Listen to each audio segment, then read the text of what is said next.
अस्सलाम वालेकुम स्टूडेंट्स, उम्मीद करता हूँ आप सब खैरियत से होंगे। स्टूडेंट्स, पिछले वीडियो लेक्चर्स में हमने चैप्टर नंबर 2 को डिस्कस किया था और आज के इस वीडियो लेक्चर में मैं आपके सामने 10 क्वेश्चंस इस चैप्टर से डिस्कस करूंगा। इनको आपको सॉल्व करना होगा अपनी कॉपीज में। सॉल्व करने के बाद आपको अपने आंसर्स मुझे भेजने होंगे जो आपने लिखे थे, और फिर नेक्स्ट वीडियो लेक्चर में इसके आंसर और एक्सप्लेनेशन आपके सामने होंगी। स्टूडेंट्स, पहला सवाल हमारे पास यहाँ पर मौजूद है। Maximum deviation from ideal gas is expected from hydrogen, nitrogen, CH4 and NH3। जब हमने थ्योरी क्लासेस में पढ़ा था बेटा, तो हमने डिस्कस किया था कि वो कौन सी प्रॉपर्टीज होंगी जिनकी बुनियाद पर आप आइडियल गैस और रियल गैस में फर्क कर सकते हैं। यहाँ पर आपको इस सवाल में उन प्रॉपर्टीज को ढूंढना है। क्वेश्चन नंबर 2 है बेटा हमारे पास, if a gas expands at constant temperature it indicates. अगर कोई गैस कांस्टेंट टेम्परेचर पर एक्सपेंड हो रही है यानी वॉल्यूम बढ़ रहा है, तो इसमें से क्या चीज आप समझते हैं हो रही होगी? क्या मॉलिक्यूल इंक्रीज हो रहे हैं, काइनेटिक एनर्जी डिक्रीज हो रही है, प्रेशर इंक्रीज हो रहा है, या फिर काइनेटिक एनर्जी बराबर रह रही है? तीसरा सवाल है बेटा, इन अ फ्लास्क ऑफ V लीटर्स, यानी आपको वॉल्यूम नहीं बताया गया, 0.2 moles of oxygen, 0.4 moles of nitrogen and 0.1 mole of ammonia and 0.3 moles of helium gas are present at 27 degree centigrade. If total pressure exerted by these non-reacting gases is 1 atm, the partial pressure exerted by nitrogen is। आपके पास formula होता है total pressure is equal to the sum of all the pressures. ये हमने Dalton's law of partial pressure के lecture में सुना था। वो स्टूडेंट्स जो इन लेक्चर्स को समझ रहे होते हैं उनके लिए कोई मुश्किल नहीं होगी इस तरह के सवाल को सॉल्व करना। नेक्स्ट क्वेश्चन है बेटा, in order to increase the volume of gas by 10%, the pressure of the gas should be. आप वॉल्यूम इंक्रीज करना चाह रहे हैं 10%, तो आप प्रेशर के साथ क्या करेंगे? आया आप उसे इंक्रीज करेंगे 10%, आप उसे 1% इंक्रीज करेंगे, आप डिक्रीज करेंगे 10%, या फिर आप 1% उसे डिक्रीज करेंगे?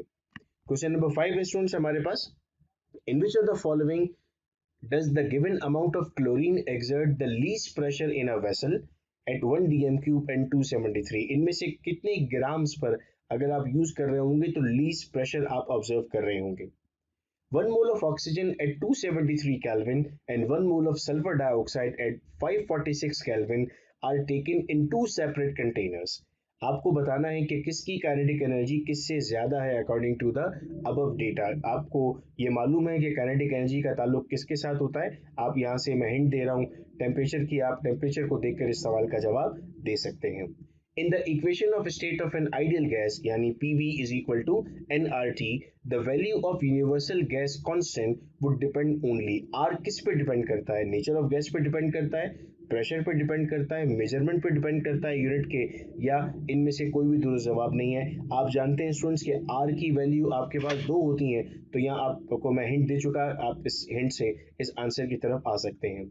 अगला सवाल है बेटा हमारे पास, in two vessels of 1 litre each at the same temperature 1 gram of hydrogen and 1 gram of methane are taken. इनमें से कौन सी बात ठीक है? हमारे पास root mean square velocity same रहेगी, kinetic energy per mole same रहेगी, काइनेटिक एनर्जी टोटल सेम रहेगी हमारे पास, या फिर प्रेशर उसका सेम रहेगा?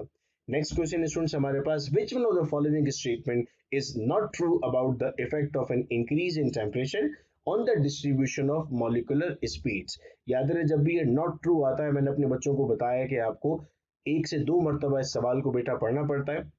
ऑप्शंस है, मोस्ट प्रोबेबल स्पीड इंक्रीज होगी, fractions of the molecule with the most probable speed in increase, distribution becomes broader, the area under the distribution curve remains same। Last question है बेटा हमारे पास, a gas will approach ideal behaviour at high temperature low pressure, low temperature high pressure, low temperature low pressure, high temperature high pressure. जब हमने red spot solution की series solve की थी तो उस वक्त भी बेटा हमने इस सवाल को समझने की कोशिश की थी। ये बेशुमार पास पेपर्स में सवाल पूछे गए और हम अपनी क्लासेस में जो डिस्कस कर रहे होते हैं क्वेश्चंस को, वो हमारे पास पेपर के क्वेश्चंस ही होते हैं। तो स्टूडेंट्स आपको इन्हें सॉल्व करना है, सॉल्व करके अपनी कॉपी की तस्वीर खींचकर आपको 0333224301 पर भेजना है। स्टूडेंट्स, इन यूट्यूब लेक्चर्स के साथ साथ हम जूम क्लासेस भी कंडक्ट कर रहे हैं, लेकिन जूम क्लासेस सिर्फ उन्हीं स्टूडेंट्स के लिए होती हैं जो स्टूडेंट्स डेली होमवर्क कर रहे होते हैं, जो स्टूडेंट्स हर क्वेश्चन का आंसर दे रहे होते हैं। जो स्टूडेंट्स रेगुलर स्टूडेंट्स होते हैं उन्हें जूम लिंक के इनवाइट भेजे जाते हैं। आप भी जैसे जैसे मुझे अपने होमवर्क्स भेजते रहेंगे आपको भी जूम के इनवाइट मिलते जाएंगे। याद रहे कि यूट्यूब लेक्चर्स जिस तरह रिकॉर्डेड लेक्चर्स आपके फ्री हैं, बिल्कुल वैसे ही जूम के सेशंस की भी कोई चार्जेस नहीं है, बिल्कुल फ्री में आप उसे अटेंड कर सकते हैं। लेकिन उसकी शर्त बेटा ये होती है कि आपको होमवर्क करने होते हैं। अगर आप या आपका कोई दोस्त ऐसा है जो किसी इंस्टीट्यूट से तैयारी नहीं कर रहा, वो हाई फीस अफोर्ड नहीं कर रहा, तो वो हमारे जूम सेशंस को भी ज्वाइन कर सकता है और अपनी एम कैट की कंप्लीट तैयारी वो हमारे साथ कर सकता है। नेक्स्ट वीडियो लेक्चर में बेटा इसके आंसर्स आपके साथ शेयर किए जाएंगे। बहुत शुक्रिया इस वीडियो लेक्चर को सुनने का। अपना बहुत ख्याल रखिएगा। अल्लाह हाफिज।